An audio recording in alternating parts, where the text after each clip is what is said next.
Hi guys, and welcome to Activity 14 for Biological Sciences in Year 10. This activity we're going to define what a species is, and we're going to try and link this to evolution. In the next activity we're going to be talking about the theory of evolution and what are the basic things that make it up. Okay, so before we start, let's just define what a species actually is.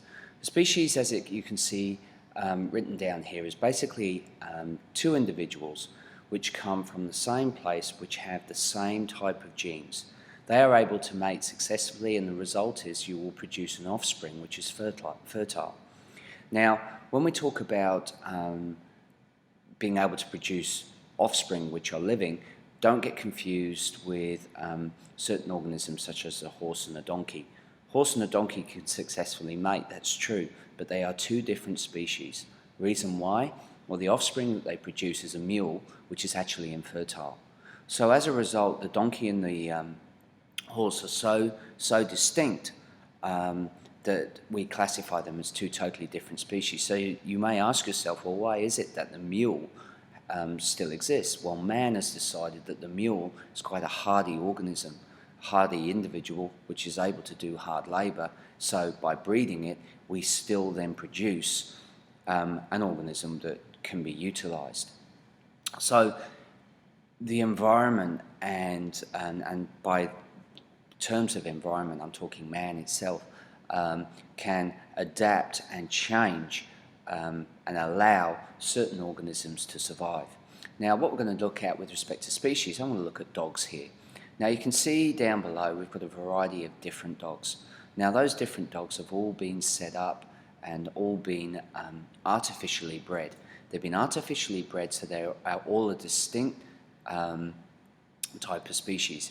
They can all, in most cases, successfully breed. So we all classify them as a species of dog, but you can see that they are totally different. You've got a poodle, German shepherd, and a boxer. If you just look at their characteristics, they are very, very different.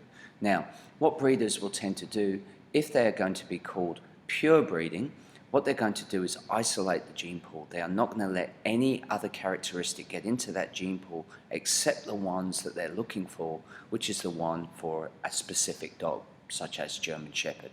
So all of the offspring from a German shepherd with a German shepherd's cross will all have German shepherd characteristics. When we get the production of a mongrel basically will be a mishmash of lots of different genes put together. So if you put a poodle with a German shepherd, you might get a dog which has a German shepherd sort of body but long white fluffy ears, and you might call it a German doodle or something like that, because it's got a bit of poodle and a bit of German shepherd all mixed in together. The genes are now, there's a larger number of alleles that can code for any one gene, and as a result we get a mishmash of all of that genetic information coming through. Now, for man, dogs have been bred in order to do specific things. Some dogs have been bred to be lap dogs. They're literally dogs that you would sit around and you would pet. Some dogs are working dogs. For example, a Sheltie would be a sheepdog, and then you've got a German shepherd that being used for security. You think about police, that most of those dogs are going to be German shepherds. They've got quite an aggressive tendency. You think about what the dogs that you find at the airport that are sniffing for drugs or sniffing for explosives, those sorts of things. As a result, what you've got is man breeding specific type of dogs and using their specific characteristics to do a specific type of job. So as a result, they are kept apart from different species and there's no interbreeding. And that's why if you buy a dog which is so-called purebred, the result is that they are more expensive because you are paying for those specific genes. Now this becomes very, very important if you're looking at things like racehorses, cattle, sheep, any form of livestock where you're actually wanting to sell specific characteristics, or even to do with plants and growing specific types of plants, specific characteristics of plants which can be utilized later on. You think about a racehorse, often some of the most famous racehorses are put out to stud, and it costs a small fortune to get them to breed with another horse, and you're hoping for those characteristics to be passed down into the foal. So the thing is, what we need to understand is that these species that we see in dog types have been specifically engineered by man in order to determine or allow a certain characteristic to be expressed. Now in nature that doesn't happen so much. In nature what happens, you either have a good characteristic which allows you to survive, or you have a bad characteristic which means you die. And really we never see bad characteristics because they're not around. So only the good characteristics survive. So where do they come from? Well, the thing is, most of the dogs that we know of are thought to have originated from an ancestor from the grey timber wolf. Now, this is the grey timber wolf that we've got here. Now, I'm not saying here that the grey timber wolf that we see around us at zoos, and if you're lucky enough to see one in the wild, is the same as the dogs. That's not true. But its ancestor, the question mark, is where those dogs came from. Now, if you look at the German Shepherd, you can see that there are certain characteristics which are very, very similar, which means that the German Shepherd and the timber wolf have a similar set of genes which link together. So there is evidence, possibly, that the German Shepherd and the timber wolf are closely related.